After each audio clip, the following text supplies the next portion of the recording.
કારણ કે એમને એના પગ જે પડ્યા છે તમે પગ જો એની અંદર જે ઘૂસીને પગ ઘુસાડીને જે હાલવું પડે એટલો શ્રમ પડ્યો છે, કારણ કે પગની અંદર એના બેનું વજન જોઈ લો તમે હાથે પણ નહીં ઉપાડી શકો. એટલે આજે હકીકતે સાક્ષાત બંને જણાએ આપણને જે અહીંયા બિલખા માટે જે આપ્યું છે એ માટે હજી ફરીવાર તાળી આપી દો. જોરથી તાલીનો અવાજ સરખો નથી આવતો.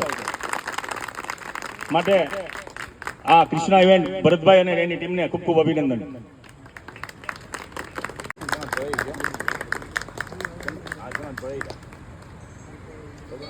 રામ, જય હિન્દ, જય ભારત, જય શ્રી કૃષ્ણ. હું છું તમારો પ્રિય ભરત. અમારી કૃષ્ણા ઇવેન્ટ ચેનલ્સની અંદર આપનું હાર્દિક સ્વાગત છે.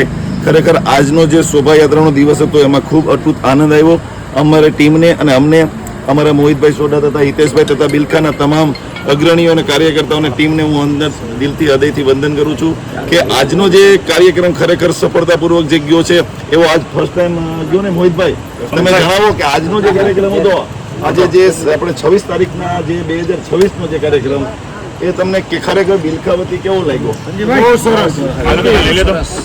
અને આપણા જે આ કાર્યક્રમના આ વર્ષની અંદર તમને કઈ અલગતા લાગી, કઈ એવું કેવું રહ્યું? દર વખત કરતા આ વખતે કઈક યુનિક અને ડિફરન્ટ અને આખો માહોલ ગામનો જુસ્સો કઈક અલગ જ હતો. ભાઈ ખરેખર મને પણ હતીથી એવું લાગ્યું કે સાક્ષાત અમારા શ્રી રામ બિરાજમાન છે, અમારા હનુમાન દાદા બિરાજમાન છે, કે આખા ગામની અંદર શાંતિપૂર્વક વાતાવરણની અંદર આજે કહેવાય કે સનાતન ધર્મની અંદર પહેલી રથયાત્રા અને શોભાયાત્રા મેં એવી જોઈ છે. મેં તો આખું ગુજરાતની અંદર કામ કરેલું છે, પણ આજ મને ખુદને રોકાવાનું માહોલ જામી ગયો. અને અહીંનો જે પ્રેમ ખરેખર આ લોકોએ સતત વંદનથી હું એક હકીકત વાત કરું છું, સારું લગાડવાની વાત નથી.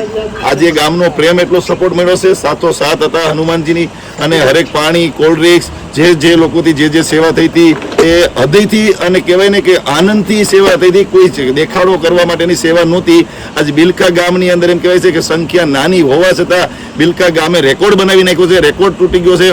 તો આવા જ કાર્યક્રમો થતા રહે એમાં હું મારા સ્વાર્થની વાત નથી કરતો, પણ આગળના ભવિષ્ય અને બાળકોને એક સનાતની પ્રેમને જનતાને જાગૃત કરવાની વાત છે કે આ એક એકતાની વાત છે અને આપણે એકબીજાને અને રાજ્યની અને ભારત દેશની એક અખૂટતા અને એકતાનું એક પ્રતિક જાળવી રાખવાની વાત છે. આજે અલગ અલગ કાર્યક્રમો થવા મળે છે નાના નાના ગામમાં પણ. તમે કેટલા વર્ષથી કરો છો મોહિતભાઈ, હિતેશભાઈ?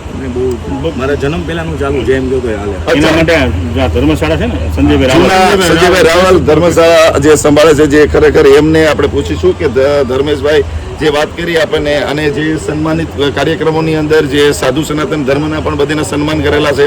અહીંયા જે આ વેશભૂષા અને જે શ્રીરામના જે પાત્ર શોભા કરેલી છે એમને પણ સન્માન મળેલું છે. તો આપણે પૂછશું કે ખરેખર તમે કેટલા વર્ષથી કરો છો આ કાર્યક્રમ? 40-50 વર્ષથી. અને બિલખા એક કહેવાય છે કે ઐતિહાસિક નગરી જુનાગઢનું એક જાગતું જીવતું પ્રતિક છે. અહીંયા તમને ઘણા એવા મંદિરો મળશે જોવા કે જે ઐતિહાસિક પૌરાણિક બહુ જાજા વર્ષોથી છે. ગોપાલન બાપુ અને જે અહીંયા આપણે જે સાપેડાના જે ગુરુજી છે એમના પણ ગુરુવર રહી ચૂક્યા છે અહીંયા. અને બિલખાની અંદર હાલ અહીંયા મંદિરોમાં તમને એમની દેવસ્થાન સમાધિ પણ જોવા મળશે. આજે 50-60 વર્ષથી તમે કરો છો. ખરેખર આજનો કઈક માહોલ અલગ હતો કે એવું તમને લાગ્યું? માહોલ અલગ હતો. મોટી સંખ્યામાં આજે પબ્લિકને ભીડ જોવા મળી અને કહેવાય કે હરેક બચ્ચામાં ઉત્સાહ અને આનંદ હતો અને નિસ્વાર્થ ભાવથી બધે લોકોએ સેવા કરી છે. તો હું જોરથી બોલાવું છું, જય જય શ્રી રામ, સનાતન ધર્મની જય જય શ્રી રામ.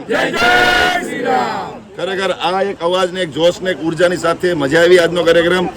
ઘણા બધા કાર્યક્રમ કર્યા. કહેવાય કે જ્યારે અયોધ્યાની જે વર્ચસ્વ પાવર હતો એના દીપ ત્યારે એ કરતા પણ મને આજે વધારે મળ્યો. ત્યારે અમે જેતપુરની અંદર રામનવમી કરી હતી. જયેશભાઈ રાદડિયાના બધાની સાથે આપણે દીપ પ્રાગટ્ય ઉત્સવ કર્યો હતો કે ઘર ઘર દીપ જલાવવાના હતા અયોધ્યાની પ્રાણ પ્રતિષ્ઠા સમયે.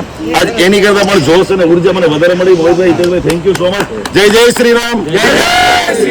ચાલો મળીશું એક આવા વિડીયોની સાથે આવતા વર્ષે પણ અમે આવા જ એક નવા પ્રયત્નો કરશું અને જેટલું બને એટલું સનાતન ધર્મનો અમે પ્રચાર કરીશું. તો જય હિન્દ, જય ભારત, જય શ્રી કૃષ્ણ. મળીશું તમને નેક્સ્ટ વિડીયોની સાથે.